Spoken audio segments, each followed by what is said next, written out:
इस बीच एक और सबसे बड़ी खबर आ रही है। खबर यह है कि आज शाम डोनाल्ड ट्रंप और ज़ेलेंस्की की मुलाकात होगी। दावोस में शाम 5:30 बजे का वक्त बताया जा रहा है जब ये मुलाकात होगी। हालांकि टाइमिंग हर लिहाज से बहुत इंपॉर्टेंट हो जाती है, जहां देखना यह होगा कि अब से थोड़ी देर बाद ट्रंप और ज़ेलेंस्की की इस मुलाकात के मायने क्या हैं और इस मुलाकात में क्या होगी बात।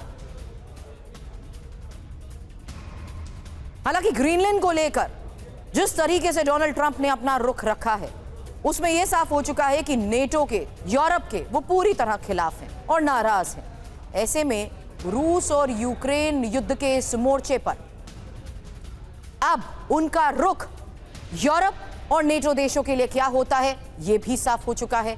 ऐसे में हो रही यह मुलाकात बहुत मायने रखती है, क्योंकि अब से थोड़ी देर बाद दावोस में ही ज़ेलेंस्की और डोनाल्ड ट्रंप की यह मुलाकात होने वाली है।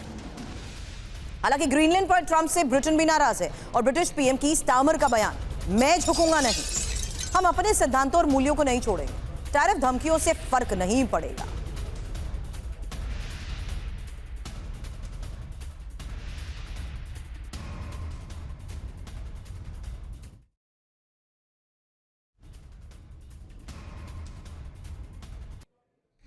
ब्रिटेन प्रधानमंत्री ने स्पष्ट बातें कह दी, मैं नहीं झुकूंगा।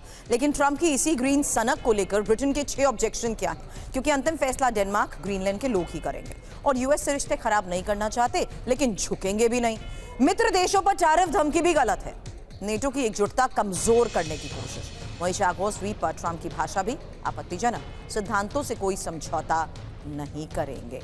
अब अमेरिका से दूरी यूरोप बनाना चाहता है। हालांकि अमेरिका पर परमाणु निर्भरता भी यूरोप कम करना चाहता है। यूरोप के परमाणु हथियारों की सुरक्षा पर अब चर्चा हो रही है। हालांकि यूरोप को आत्मनिर्भर परमाणु कवर देने की क्या तैयारी हो रही है, रिपोर्ट्स में एनबीसी न्यूज की एक रिपोर्ट क्या इसको लेकर दावे कर रही है डिटेल, क्योंकि ये अमेरिका यूरोप में 36 के आंकड़े की वो खबर है जिसमें यह साफ हो रहा है कि यूरोप को ट्रंप के अमेरिका पर भरोसा कम है।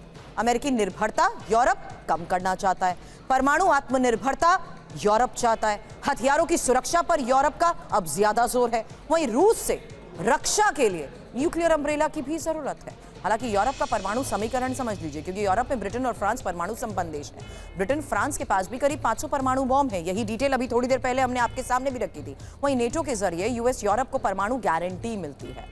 अमेरिकी स्ट्रैटेजिक न्यूक्लियर फोर्स यूरोप को कवर देती है। बेल्जियम, जर्मनी, इटली, नीदरलैंड में यूएस के B61 परमाणु बॉम्ब हैं। यही इस रिपोर्ट में दावा किया गया। लेकिन अब ग्रीनलैंड को लेकर ही तनाव लगातार बढ़ता जा रहा है और दावोस समिट में पहुंचे डोनाल्ड ट्रंप ने एक बार फिर से अपने इरादे कैसे जाहिर कर दिए।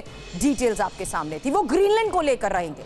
लेकिन इस बार ट्रंप के तेवर थोड़े अलग जरूर हैं। उन्होंने ग्रीनलैंड में अमेरिका के विस्तार को यूरोप के हित में बता दिया। अब G7 मीटिंग में यूरोपीय देशों को फैसला करना है कि वो अमेरिका को रोकने के लिए कौन सा ठोस फैसला लेते हैं।